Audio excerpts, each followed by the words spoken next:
ನಮಸ್ಕಾರ ಎಲ್ಲರಿಗೂ ಚಕ್ರವರ್ತಿ ಯೂಟ್ಯೂಬ್ ಚಾನೆಲ್ಗೆ ಸ್ವಾಗತ ಮತ್ತು ಸುಸ್ವಾಗತ. ಸೌಜನ್ಯ ಪರ ಹೋರಾಟಗಾರರಿಗೆ ಚಕ್ರವರ್ತಿ ಮಾಡ್ತಕ್ಕಂಥ ನಮಸ್ಕಾರಗಳು. ಮಿಸ್ಟರ್ ವೀರೇಂದ್ರ ಹೆಗಡೆ ಅವರಿಗೆ ದೊಡ್ಡ ಹಿನಾಯ ಸೋಲ್ರಿದು. ಯಾಕಪ್ಪ ಅಂದ್ರೆ ಮಹೇಶ್ ಶೆಟ್ಟಿ ತಿಮ್ರೋಟಿ ಅವರನ್ನ ಗಡಿಪಾರ ಮಾಡಿ ಯಶಸ್ಸಿನ ಅಲೆಯಲ್ಲಿ ನಾವು ಇದರಿಂದ ಪಾರಾದು ನಾವು ಗೆದ್ದು ಅಂತಕ್ಕಂಥ ಏನು ಒಂದು ಭ್ರಮೆಯಲ್ಲಿ ತಿಲಾಡಕತ್ತಿದ್ರಲ್ಲ ಇವರೆಲ್ಲ, ಇವರಿಗೆ ನ್ಯಾಯಾಂಗ ವ್ಯವಸ್ಥೆ ಮುಂದೆ ಮಂಡಿ ಊರ್ತಕ್ಕಂಥ ಪರಿಸ್ಥಿತಿ ನಿರ್ಮಾಣ ಆಗ್ಯದ. ಇಲ್ಲಿ ಯಾರೂ ಕೂಡ ಇವತ್ತಿಗೂ ಹೇಳ್ತೀನಿ, ನಾನು ಯಾವುದೇ ಒಬ್ಬ ಯೂಟ್ಯೂಬರ್ ಇರಲಿ, ಒಬ್ಬ ರಾಜಕೀಯ ವ್ಯಕ್ತಿನ ಹಿಡ್ಕೊಂಡು ಹೇಳ್ತೀನಿ, ಅಥವಾ ಒಬ್ಬ ಮೇನ್ ಸ್ಟ್ರೀಮ್ ಮೀಡಿಯಾಗಳಿರಲಿ, ಸೌಜನ್ಯ ಪರ ಹೋರಾಟಗಾರರು ಯಾರು ಇದ್ರು ಕೂಡ ವೀರೇಂದ್ರ ಹೆಗಡೆ ಅವರೇ ಅತ್ಯಾಚಾರಿಗಳು ಅಂತಂದ ಇವತ್ತಿಗೂ ಕೂಡ ಯಾರೂ ಕೂಡ ಅನ್ಲಿಲ್ಲ. ಆದ್ರ ಈ ವೀರೇಂದ್ರ ಹೆಗಡೆ ಅವರು ಮತ್ತೆ ಇವರ ಒಂದು ಏನದು ಒಂದು ಸಂಘ ಪರಿವಾರ ಏನದಲ್ಲ, ಇವರೆಲ್ಲರೂ ಕೂಡ್ಕೊಂಡ ಧರ್ಮಸ್ಥಳವನ್ನ ಸಂತ್ರಸ್ತರು ಅಂತಂದ ಅರ್ಜಿಯನ್ನ ಹಾಕಿದ್ರು. ಅಂದ್ರೆ ಅತ್ಯಾಚಾರಿಗಳು ಅಲ್ಲೇ ಅದಾರ, ಕೊಲೆಗಾರರು ಕೂಡ ಅಲ್ಲೇ ಅದಾರ, ಎಲ್ಲಾ ರಾಡಿ ಮಾಡಿದವರು ಎಲ್ಲ ಅಲ್ಲೇ ಅದಾರ. ಆದ್ರೆ ಇವರ ಸಂತ್ರಸ್ತರು ಅಂತಂದು ಏನ್ ಮಾಡ್ತಾರಪ್ಪ ಅಂದ್ರೆ ನ್ಯಾಯಾಂಗದ ಮುಂದೆ ಅರ್ಜಿಯನ್ನ ಹಾಕ್ತಕ್ಕಂಥ ಕೆಲಸವನ್ನ ಮಾಡ್ತಾರೆ. ಈ ಅರ್ಜಿ ಪುರಸ್ಕಾರ ಆಗ್ತದನೋ ಇಲ್ಲೋ ಅನ್ನೋ ಕಲ್ಪನೆನೂ ಇಲ್ಲ. ಆದ್ರೆ ಇವರೆಲ್ಲರೂ ಏನಪ್ಪಾ ಅಂದ್ರೆ ಖುಷಿಯಲ್ಲಿ ಭ್ರಮೆಯಲ್ಲಿ ತೇಲಾಡಕತ್ತಿದ್ರು ಇವರೆಲ್ಲ. ನಾವು ಗೆದ್ದು ಬಿಟ್ಟು ತಂದು.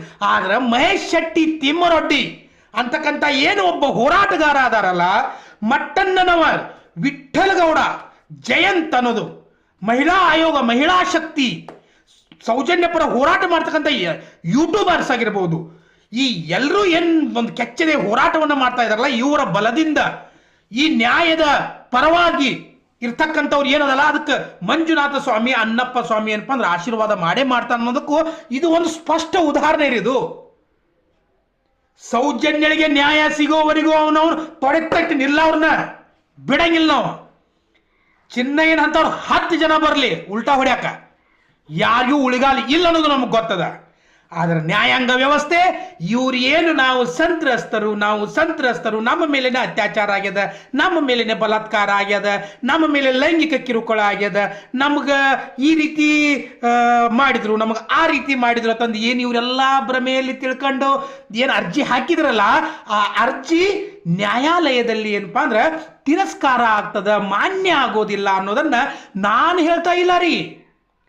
ನಾನೇನು LLB ಮಾಡಿಲ್ಲ, ಭಾಳ ನ್ಯಾಯಾಂಗ ವ್ಯವಸ್ಥೆಯಲ್ಲಿ ಕಲ್ತಾವೂ ಅಲ್ಲ ನಾನು. ಅದು ತಿಳ್ಕೊಂಡಿದ್ದೀವ್ರು ನಾವು. ಡಾಕ್ಟರ್ ಬಾಬಾ ಸಾಹೇಬ್ ಅಂಬೇಡ್ಕರ್ ಅವರು ಏನು ಹೇಳ್ಯಾರಲ್ಲ, ಅದ್ರ ಬಗ್ಗೆ ನಾವು ಸಂಪೂರ್ಣವಾಗಿರ್ತಕ್ಕಂಥ ನಮಗೂ ಕೂಡ ಜ್ಞಾನ ಅದ. ಸೊ ಇವ್ರು ಏನು ಅರ್ಜಿಯನ್ನು ಹಾಕಿದ್ರಲ್ಲ ವೀರೇಂದ್ರ ಹೆಗಡೆ ಆ್ಯಂಡ್ ಟೀಮ್, ಈ ಅರ್ಜಿ ಪುರಸ್ಕಾರ ಆಗೋದಿಲ್ಲ ರೀ, ಅದು ತಿರಸ್ಕಾರ ಆಗ್ತದೆ. ಸೊ ಅದಕ್ಕಾಗಿ ಮಿಸ್ಟರ್ ವೀರೇಂದ್ರ ಹೆಗಡೆ ಅವರಿಗೆ ಇಲ್ಲಿ ಏನಾಗ್ತದಪ್ಪ ಅಂದ್ರೆ ಸೋಲಾಗ್ತದೆ. ಅದ್ರ ಜೊತೆಗೆ ಸೆಪ್ಟೆಂಬರ್ ಅಲ್ಲಿ ಸಿಕ್ಕಿರ್ತಕ್ಕಂಥ ಏನು ಬುರುಡೆಗಳು ಇದ್ದು ಅಲ್ಲ, ಆ ಬುರುಡೆಗಳು ಇಲ್ಲಿವರೆಗೂ ಕೂಡ ಎಲ್ಲಿ ಇದ್ದು ಅನ್ನೋದು ಯಕ್ಷ ಪ್ರಶ್ನೆ ಆಗಿ ಉಳಿದದ. 4 ತಿಂಗಳ ನಂತರ ಅದನ್ನ FSL ರಿಪೋರ್ಟ್ಗೆ ಕಳಿಸ್ತಾರಪ್ಪ ಅಂದ್ರೆ ಆ ಬುರುಡೆ ಚೇಂಜ್ ಆಗಿದೆ ಏನ, ಚೇಂಜ್ ಮಾಡ್ಯಾರೇನ, ಅಥವಾ ಅದರಲ್ಲಿ ಇರ್ತಕ್ಕಂಥ ಜೀವಸತ್ವಗಳು ಸತ್ತು ಹೋದು ಏನ ಅನ್ನೋ ಒಂದು ಪ್ರಶ್ನೆನೂ ಕೂಡ ಮೂಡ್ತದ. ಈ ಎಲ್ಲ ಪ್ರಶ್ನೆಗಳಿಗೆ ಮಾನ್ಯ ಅಧಿಕಾರಿಗಳಾಗಿರ್ತಕ್ಕಂಥ SITಯ ಅಧಿಕಾರಿಯಾಗಿರ್ತಕ್ಕಂಥ ನಮ್ಮ ಯಾರವರು ಮೊಹಾಂತಿ ಸಾಹೇಬರು ಅದಕ್ಕೆ ಉತ್ತರವನ್ನು ಕೊಡಬೇಕಾಗ್ತದೆ. ಸೌಜನ್ಯಗಳಿಗೆ ನ್ಯಾಯವನ್ನು ಕೊಡಿಸ್ಬೇಕಾಗ್ತದೆ, ವೇದವಲ್ಲಿಗೆ ನ್ಯಾಯವನ್ನು ಕೊಡಿಸ್ಬೇಕಾಗ್ತದೆ, ಅತ್ಯಾಚಾರಿಗಳಿಗೆ ಶಿಕ್ಷೆಯನ್ನು ಕೊಡಬೇಕಾಗ್ತದೆ. ದಯವಿಟ್ಟು ಹೇಳ್ತೀನಿ ನಾನು, ಇವರೆಲ್ಲ ಯಾಕೆ ಇಷ್ಟೊಂದು ಲೇಟ್ ಮಾಡ್ತಿರ್ತಾರಪ್ಪ ಅಂದ್ರೆ ಬೀಸೋ ದೊನ್ನೆಯಿಂದ ತಪ್ಪಿಸ್ಕೊಂಡ್ರೆ 100 ವರ್ಷ ಆಯಸ್ತ ಅಂತಾರಲ್ಲ, ಹೇಗಾದ್ರೂ ಮಾಡಿ ಏನಪ್ಪಾ ಅಂದ್ರೆ ಜನರ ಮೈಂಡ್ ಡೈವರ್ಟ್ ಆಗೋವರೆಗೂ ಕೂಡ ಇಂಥ ಎಲ್ಲ ಘಟನೆಗಳನ್ನ ಇವರು ದೂರ ಇಡ್ತಕ್ಕಂಥ ಪ್ರಯತ್ನವನ್ನ ಮಾಡ್ತಾರ. ಯಾಕಂದ್ರೆ ಇದು 2012 ಅದಕ್ಕಿಂತ ಮುಂಚೆ ಆಗಿರ್ತಕ್ಕಂಥ ಘಟನೆಗಳು ಅದಾವ್ರಿ. ಅವಾಗನ ಅವರು ಜನರ ಕಣ್ಣಾಗ ಮಣ್ಣು ತುರುಕಿ ಎಲ್ಲ ಹಾಳು ಮಾಡಿ ದೊಡ್ಡ ಸಾಮ್ರಾಜ್ಯವನ್ನ ಕಟ್ಕೊಂಡು ಮೆರಿತಾ ಇರಬೇಕಾದ್ರೆ ಇವತ್ತು ಹಣಬಲ ಅದ, ರಾಜಕೀಯ ಬಲ ಅದ. ಈ ಹಣಬಲ ಮತ್ತು ರಾಜಕೀಯ ಬಲದಿಂದ ಎಲ್ಲವನ್ನು ಕೂಡ ಕೊಂಡುಕೊಳ್ತಕ್ಕಂಥ ಸಾಧ್ಯತೆ ಜಾಸ್ತಿ ಇರೋದ್ರಿಂದ ನಾವು ಯಾವತ್ತಿಗೂ ಕೂಡ ಕುಗ್ಗಬಾರ್ದು. ನಮ್ಮ ಮೇಲೆ ಕೇಸ್ ಆಗಲಿ ಏನು ಗಲ್ಲು ಶಿಕ್ಷೆ ಆಗೋದೈತೇನ್ರಿ? ಅತ್ಯಾಚಾರಿಗಳನ್ನ ಓದು ಐಷಾರಾಮಿ ಜೀವನವನ್ನು ಕೊಟ್ಟಿದ್ದಾರೆ. ಇನ್ನು ಹೆಣ್ಣು ಮಕ್ಕಳ ಪರವಾಗಿ ಹೋರಾಟ ಮಾಡ್ತಕ್ಕಂಥವ್ರು ಕೇವಲ ನನ್ನ ಹೆಣ್ಣು ಮಗಳು ಅಷ್ಟೇ ಅಲ್ಲ, ನಿಮ್ಮ ಮನೆ ಹೆಣ್ಣು ಮಗಳು, ಅಧಿಕಾರಿಗಳ ಹೆಣ್ಣು ಮಕ್ಕಳು, ಪೊಲೀಸ್ ಇಲಾಖೆಯ ಹೆಣ್ಣು ಮಕ್ಕಳು, ರಾಜಕಾರಣಿಗಳ ಹೆಣ್ಣು ಮಕ್ಕಳು, ಕ್ರೀಡಾಪಟುಗಳ ಹೆಣ್ಣು ಮಕ್ಕಳು, ಉದ್ಯಮಿಗಳ ಹೆಣ್ಣು ಮಕ್ಕಳು, ಬಡವರ ಹೆಣ್ಣು ಮಕ್ಕಳು, ಭಿಕ್ಷುಕರ ಹೆಣ್ಣು ಮಕ್ಕಳು, ಎಲ್ಲ ಹೆಣ್ಣು ಮಕ್ಕಳ ಪರವಾಗಿ ಹೋರಾಟ ಮಾಡ್ತಕ್ಕಂಥ ನಮ್ಮಂತ ಸಣ್ಣ ಪುಟ್ಟ ಹೋರಾಟಗಾರರ ಮೇಲೆ ನೀವೇನಾದ್ರೂ ದಾಳಿ ಮಾಡೋದಕ್ಕೆ ಬಂದ್ರ ಅದಕ್ಕೆ ತಕ್ಕ ಪ್ರತಿಫಲವನ್ನ ನೀವು ಉಣ್ಣಬೇಕಾಗ್ತದ. ಈ ಧರ್ಮಸ್ಥಳದ ಸೋ ಕಾಲ್ಡ್ ಧರ್ಮಾಧಿಕಾರಿಗಳು ಕೂಡ ಈ ಮಾತನ್ನ ಹೇಳ್ತಾ ಇದ್ದೀನಿ. ಆಮೇಲೆ ಸೋ ಕಾಲ್ಡ್ ಲಂಚಕೋರರು, ಬಕಾಸುರರು, ಭಿಕ್ಷುಕರು, ನಾಯಿಗಳು, ಹೇಳ್ತಿನ್ನವರು ಕೂಡ ಈ ಮಾತನ್ನ ನಾನು ಹೇಳ್ತಾ ಇದ್ದೀನಿ. ಸೊ ನ್ಯಾಯಾಂಗ ವ್ಯವಸ್ಥೆಯಲ್ಲಿ ನಾನು ಮಗದೊಮ್ಮೆ ಏನು ಹೇಳ್ತೀನಿಪ್ಪ ಅಂದ್ರ, ಧರ್ಮಸ್ಥಳದ ವಿಚಾರವಾಗಿ, ಬುರುಡೆಯ ಪರವಾಗಿ, ಸೌಜನ್ಯನ ಪರವಾಗಿ, ಅನಾಥ ಶವಗಳ ಪರವಾಗಿ, ಏನು ಬಂಗಲೆ ಗುಡ್ಡದಲ್ಲಿ ಸಿಕ್ಕಿರ್ತಕ್ಕಂಥ ಅಸಹಜ ಸಾವುಗಳ ಪರವಾಗಿ ಬಂದಿರತಕ್ಕಂಥ ಎಲ್ಲಾ ವಕೀಲ ವೃಂದಕ್ಕೆ ನಾನು ಏನು ಹೇಳ್ತೀನಿಪ್ಪ ಅಂದ್ರೆ ಚಕ್ರವರ್ತಿ ಸಾಷ್ಟಾಂಗ ನಮಸ್ಕಾರಗಳನ್ನ ಹೇಳ್ತೀನಿ ನಾನು. ಯಾಕಂದ್ರೆ ನಿಮ್ಮಂತ ಇರೋದ್ರಿಂದ ಏನಪ್ಪಾ ಅಂದ್ರೆ ನ್ಯಾಯಾಂಗ ವ್ಯವಸ್ಥೆ ಇನ್ನೂ ಕೂಡ ಬಲವಾಗಿ ನಿಂತದರಿ. ಇಲ್ಲಪ್ಪ ಅಂದ್ರೆ ನ್ಯಾಯಾಂಗ ವ್ಯವಸ್ಥೆಯನ್ನು ಕೂಡ ತಮ್ಮ ಟಾಯ್ಲೆಟ್ನಾಗ ಹೋಗಿ ಇಟ್ಕೊಳ್ತಕ್ಕಂಥ ಹಣ ಇರ್ತಕ್ಕಂಥ ನಾಯಿಗಳು ಜಾಸ್ತಿ ಜನ ಅದಾರ ನಮ್ಮ ರಾಜ್ಯನಾಗ, ನಮ್ಮ ದೇಶನಾಗ. ಸೊ ಎಲ್ಲಾ ವಕೀಲ ವೃಂದಕ್ಕೆ ಏನಪ್ಪಾ ಅಂದ್ರೆ ನಾನು ದೊಡ್ಡ ಕೋಟಿ ನಮಸ್ಕಾರ ಹೇಳಿದ್ರು ಸಾಲುದಿಲ್ಲ ತಂದು ಹೇಳ್ತಾ ಈ ವಿಡಿಯೋನ ಇಲ್ಲಿಗೆ ಮುಗಿಸ್ತಾ ಇದ್ದೀನಿ.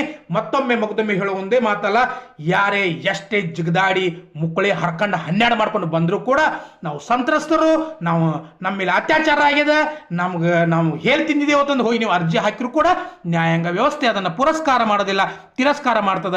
ವೀರೇಂದ್ರ ಹೆಗಡೆಗೆ ಸೋಲು ಆಗ್ಯದ. ಈ ಸೋಲು ನಿರಂತರವಾಗಿರ್ತದ. ಎಂದಿಗೂ ಅವನು ಗೆಲ್ಲುವುದಿಲ್ಲ, ಸೋಲದೆ ಗತಿ ಇಲ್ಲ. ಕಲ್ಲಿನ ವೀಣೆಯ ಮೀಟಿದರೇನು ನಾದವು ಹೊಮ್ಮುವುದೇ, ಮಲ್ಲಿಗೆ ಹೂಗಳು ಬಾಡಿದ ಮೇಲೆ ಪರಿಮಳ ಚೆಲ್ಲುವುದೇ, ಹೇಳು ನೀ ಪರಿಮಳ ಚೆಲ್ಲುವುದೇ. ಸೊ ವೀರೇಂದ್ರ ಹೆಗಡೆ ಅವರಿಗೆ ಸೋಲಾಗ್ಯದ.